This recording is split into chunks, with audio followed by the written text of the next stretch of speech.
Hey YouTube, this is Southern Prepper 1. I've been doing good, been busy, been prepping. I hope you've been prepping. You've probably seen the stock market, and the last 2 days have been pretty big hits. So hopefully you have done what you needed to do and positioned your money in other forms of investments. A lot of us don't have a lot of money to invest, so it's easy to do that, and I put my money into my homestead, my retreat, and prepare that way.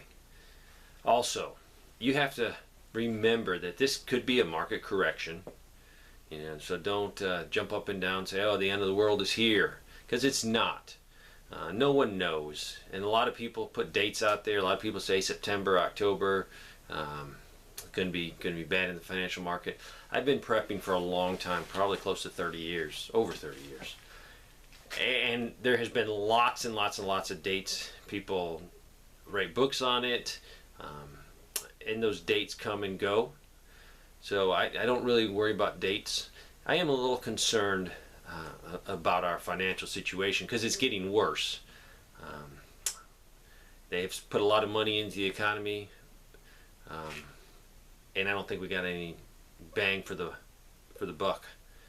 And I think any country and any system that's based on fiat currency, based on a Federal Reserve notes that's not backed by anything, will eventually collapse. So yes, I can see a total collapse of our banking system, our financial system, without a shadow of a doubt. This is common sense.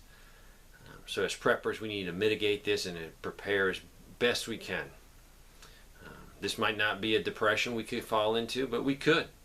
And then from a depression, we could have a total collapse of the financial system. Either way, is you need to prepare. And if you're watching my channel, you definitely are a prepper. So continue preparing, prepping, putting back things, because you're going to need it one day. Also want to say, appreciate the support. I have not really thanked you on my book, the 7-Step Survival Plan, written with Mark Goodwin. And I appreciate the support. I think today will be the last day, but it is actually on sale. I think 99 cents for the electronic version, but I think it's going to end tonight. I want to talk about a subject that I don't know if anybody's talking about it, but I want to talk about separation or divorce in a WROL situation. Let's hypothetically say everything's collapsed. There's no local really government, no state, no federal government. And it's a worst case SHT event, and you have groups of people that have joined together and prepared and are trying to weather the storm. And that's what we're doing here. We have lots of retreats and multiple families coming to each retreat. Let's say we have a separation. Let's say there's a wife, husband can't get along for whatever reason, and this happens every day in society.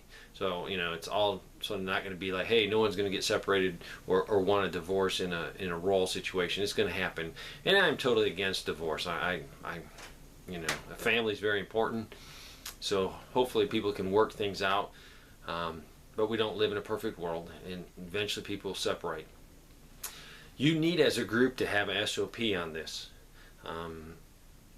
With the community I have, and let's say it's turmoil, and you just can't, leave a retreat and go out on your own.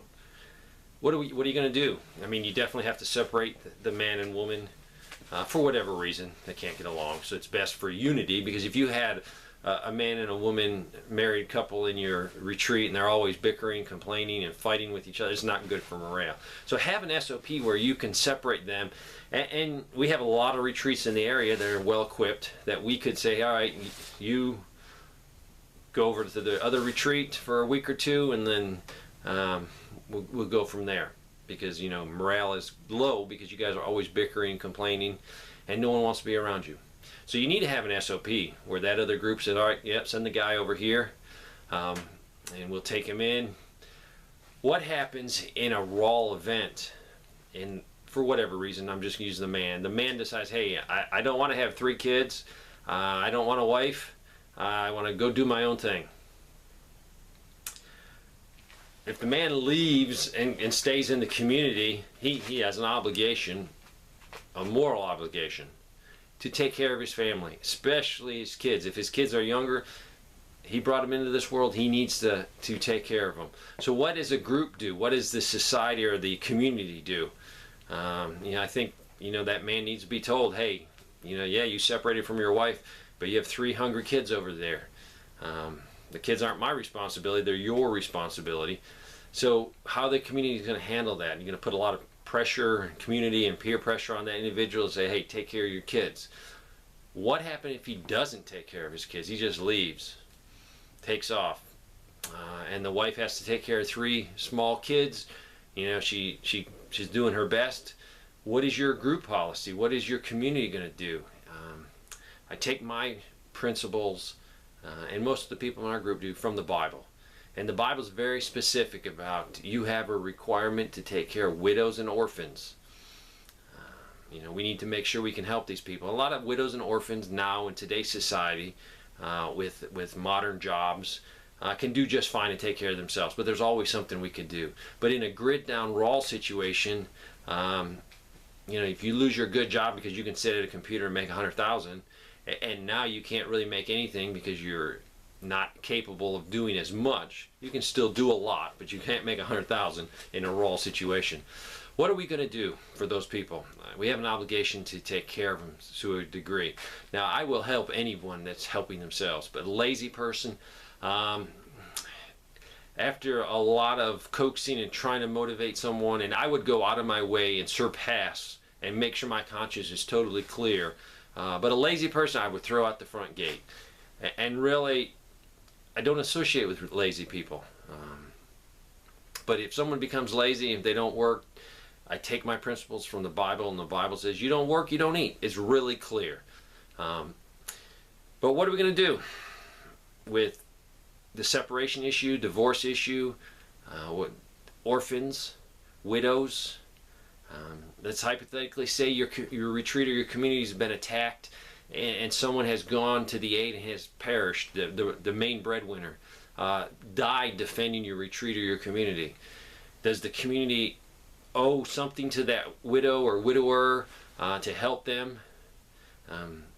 There's a lot of questions that we won't have all the answers, but we need to start thinking about them now, so we can, in a crisis situation, say, hey, we've already spent hours and hours thinking about this and discussing it. Let's do this, and then go from there. So keep prepping. Definitely keep prepping. We don't know what the economy is going to bring. It might not be total WROL where you're sandbagging your house in 24-hour guard. What it could be is a serious recession, a depression. So start cutting your bills now, selling things you don't need that are needed for a survival situation. Build your community, build relationships, because that's what's going to be important. Thanks for watching.